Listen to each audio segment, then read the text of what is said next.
નમસ્કાર મિત્રો, સ્વાગત છે તમારું મારી ચેનલમાં। આજે લઈને આવી છું એક સરસ મજાની હૃદયસ્પર્શી વાર્તા, તો વિડીયોને અંત સુધી જરૂરથી સાંભળજો।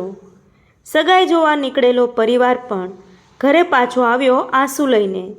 મહુવાની હૃદયદ્રાવક ઘટના, એ ખુશીની ક્ષણ કેવી રીતે અચાનક આખા પરિવાર માટે જીવનભરનો ઘા બની ગઈ, એની આ હૃદયદ્રાવક ઘટના મહુવા નજીકની છે।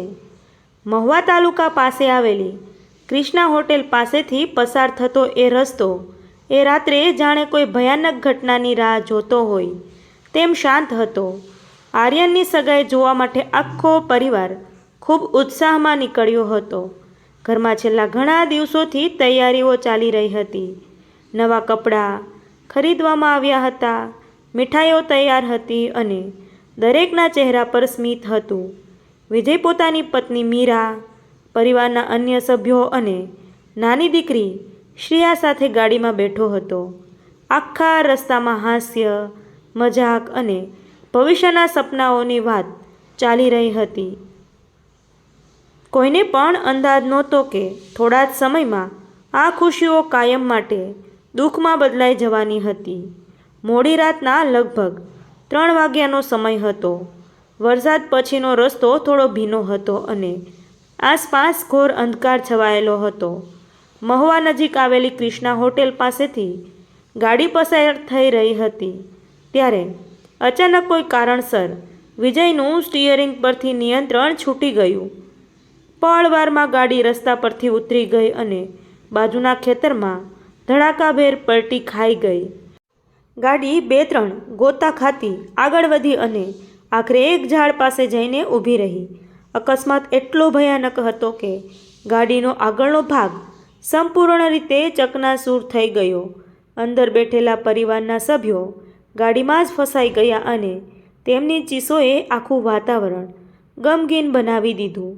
અકસ્માતનો જોરદાર અવાજ સાંભળીને નજીકના લોકો અને હોટેલના કર્મચારીઓ તરત જ ઘટના સ્થળે દોડી આવ્યા। કોઈએ 108 એમ્બ્યુલન્સને ફોન કર્યો તો કોઈએ પોલીસને જાણ કરી। ગામના યુવાનોએ ભારે મહેનત કરીને ગાડીના દરવાજા તોડી અંદર ફસાયેલા લોકોને બહાર કાઢ્યા। દરેક સેકન્ડ કિંમતી હતો। ઘાયલોને તાત્કાલિક મહુવાની હનુમંત હોસ્પિટલમાં ખસેડવામાં આવ્યા, જ્યાં ડૉક્ટરોની ટીમે તરત જ સારવાર શરૂ કરી। વિજયના હાથમાં ગંભીર ફ્રેક્ચર હતું અને શરીરના અનેક ભાગોમાં ઈજાઓ પહોંચી હતી, પરંતુ સૌથી મોટી, વધુ ગંભીર હાલત તેની પત્ની મીરાની હતી। થોડા સમય પહેલાં સુધી પરિવાર સાથે હસી મજાક કરતી, સૌના ચહેરા પર ખુશી લાવતી મીરા જીવન અને મૃત્યુ વચ્ચે ઝઝૂમી રહી હતી। ડૉક્ટરે તેને બચાવવા માટે તમામ પ્રયાસો કર્યા, પરંતુ ગંભીર ઈજાના કારણે સારવાર દરમિયાન જ તેણે અંતિમ શ્વાસ લીધો। ડૉક્ટરે જ્યારે પરિવારને આ દુઃખદ સમાચાર આપ્યા ત્યારે હોસ્પિટલના કોરિડોરમાં ઊભેલા દરેક વ્યક્તિની આંખોમાં આંસુ આવી ગયા। આર્યન તો જાણે પથ્થર બની ગયો। થોડા કલાક પહેલાં જે ભાભી તેના લગ્નની ખુશીમાં સૌથી વધુ ઉત્સાહિક હતી, તે હવે ક્યારેય પાછી નહીં આવે। આ હકીકત કોઈ સ્વીકારી શકતું નહોતું। નાની દીકરી શ્રેયા પણ ગંભીર રીતે ઘાયલ થઈ હતી। તેને વધુ સારવાર માટે તાત્કાલિક ભાવનગર રિફર કરવામાં આવી। આખો પરિવાર ભગવાનને માત્ર એક જ પ્રાર્થના કરી રહ્યો હતો કે ઓછામાં ઓછી શ્રેયા સુરક્ષિત રહી જાય। સવાર થતાં જ હોસ્પિટલમાં સગા સંબંધીઓ અને ગામના લોકો તાંતણો લાગી ગયો। દરેકના ચહેરા પર એક જ સવાલ હતો, આવું કેમ થયું? મીરાના નિર્જીવ દેહને જોઈને દરેક વ્યક્તિની આંખો ભીની થઈ ગઈ। થોડા કલાક પહેલાં સુધી ખુશીઓથી ભરાયેલો પરિવાર હવે અસહ્ય શોકમાં ડૂબી ગયો હતો। જે પરિવાર એક નવી વહુને ઘરે લાવવાના સપનાઓ સાથે નીકળ્યો હતો, તે જ રસ્તા પર પોતાના ઘરની વહુ અને દીકરી મીરાને હંમેશ માટે ગુમાવી બેઠો।